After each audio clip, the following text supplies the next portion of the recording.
back to my channel. Today I'll be reading 20 Extraordinary Girls Who Changed the World. Now you guys might be thinking, why did I pick a book among all the other stuff for my first video in my channel? Because I picked a book because I love reading and I want to share you one of my favorite books. So, I'm going to be reading about Wilma Rudolph, an athlete. She was born in Carlsville, USA in 1940, Brentwood, USA, and she died in Brentwood, USA on 1994. So now she's an So let's learn about her. Let's have a brief information about her. She was an extraordinary girl who went on to win 3 Olympic gold medals.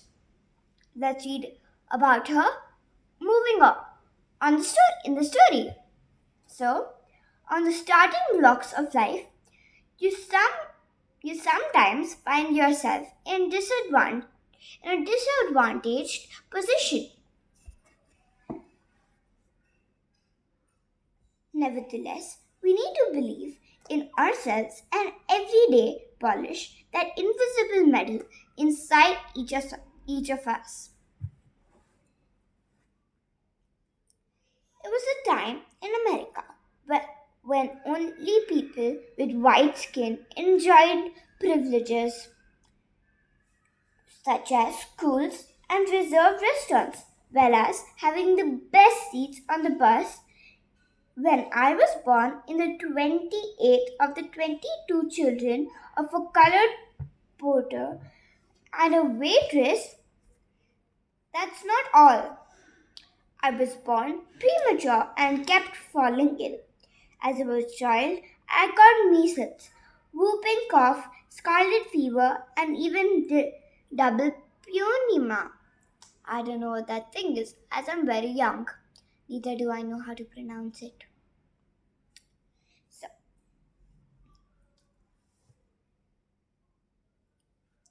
at the age of 4 years, my left leg started to become deformed.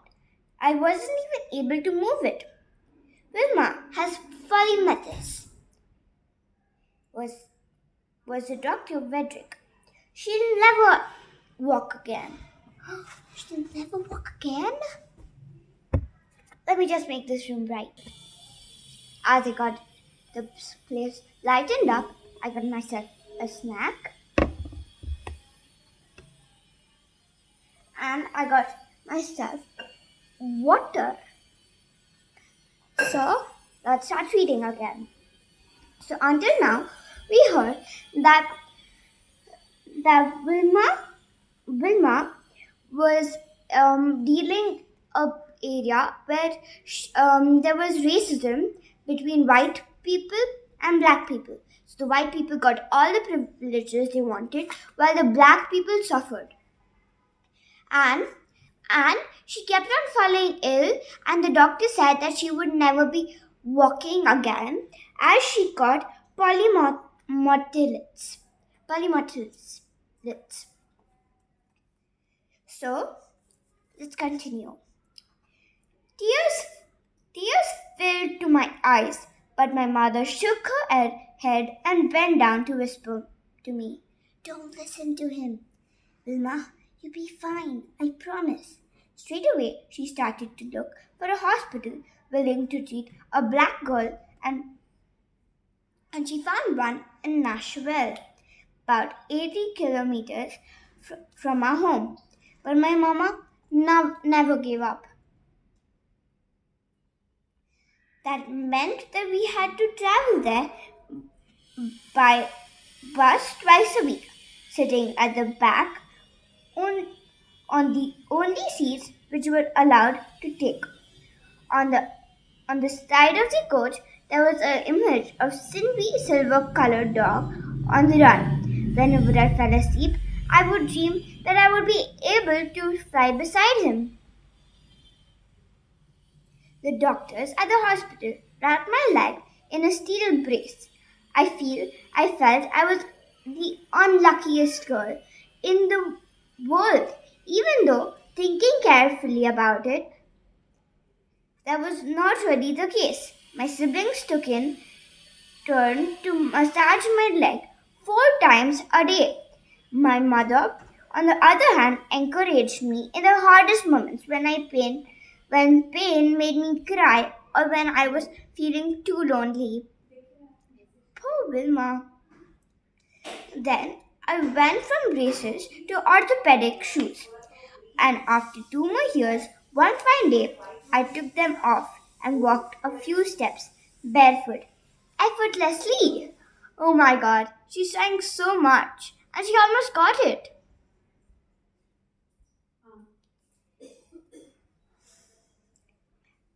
My mother saw me and covered her face with her hands and hid her tears of joy. You said that I would be fine. I believed you, I told her as I hugged her tight. From that moment, I started challenging my brothers and all the boys in my neighborhood in running and jumping contests. And guess what? I was always the winner. Oh my god. She she believed in her mother and now she's able to walk, run, jump, and she always comes first whenever she's trying to compete with her brothers and all the boys in the neighborhood. Once I got better, I joined the school basketball team. In the meantime, I'd become a tall and athletic girl. In I was noticed by one of the track and field coaches who invited me to join his team and immediately signed me up for several important competitions. I felt stronger, way stronger than my opponents, and therefore certain that I could win, in spite of my lack of training. I was wrong though.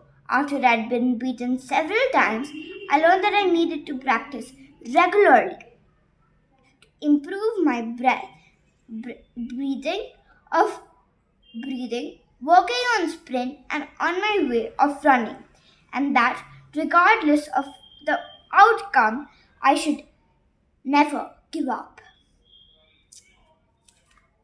I'm gonna have a break to eat my snack.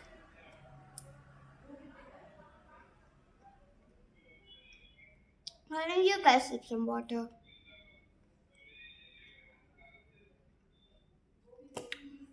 So, I know you guys might be thinking this is boring, lame, cringe. I don't matter. I just wanna be confident to click that send button and become a YouTuber. As I've seen many other people. And I know all the YouTubers' first video was the worst video. Now they've become so good. So I'm gonna never give up, just like Wilma Rudolph.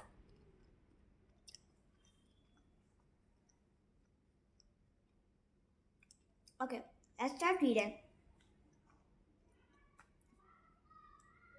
And so it was that age 16, the one who used to be nicknamed the lame girl won a bronze medal at the Olympic Games in Melbourne. Oh my god. And I'm overreacting a lot. Just let me get the angle right again. This is much better, isn't it?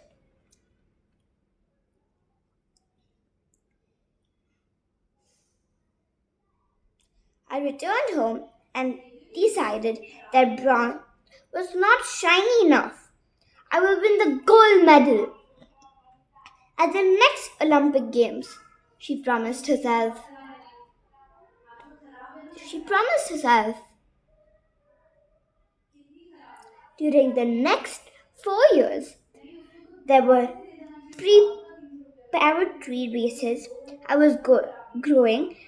I was growing as an athlete, but also as a person. One day, just before competition, one day, just before competition, I fully understood what racial hatred means. When the person who is supposed to take us to the race track refused to drive us colored athletes. Luckily, they found a replacement driver and I won the race, beating the world record in The progress. The process.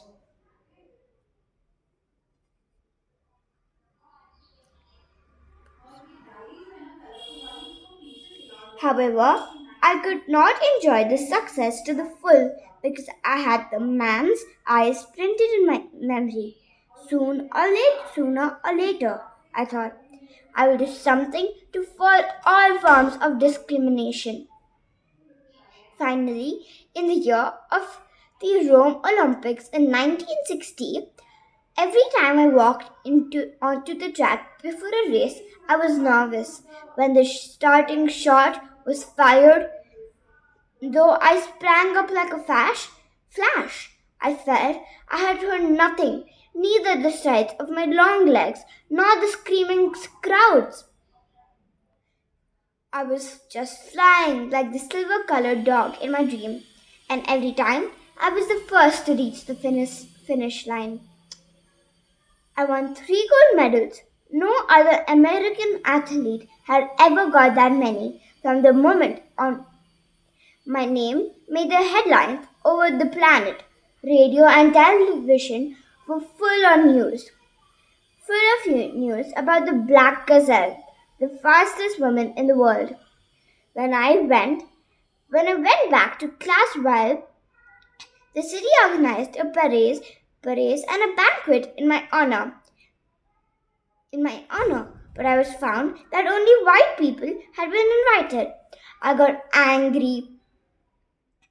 You, you can keep your beautiful white celebration. I won't be there. Thank you very much, I said assertively to the organizing committee, which took a step back and allowed everyone to participate.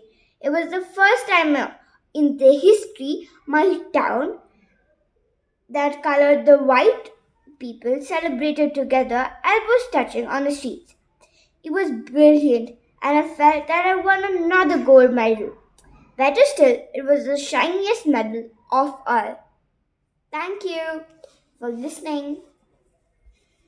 So, we all should become brave and never give up, like Wilma Rudolph. Thank you for watching. Please subscribe. And even if you don't, just listen it if you want to. Bye.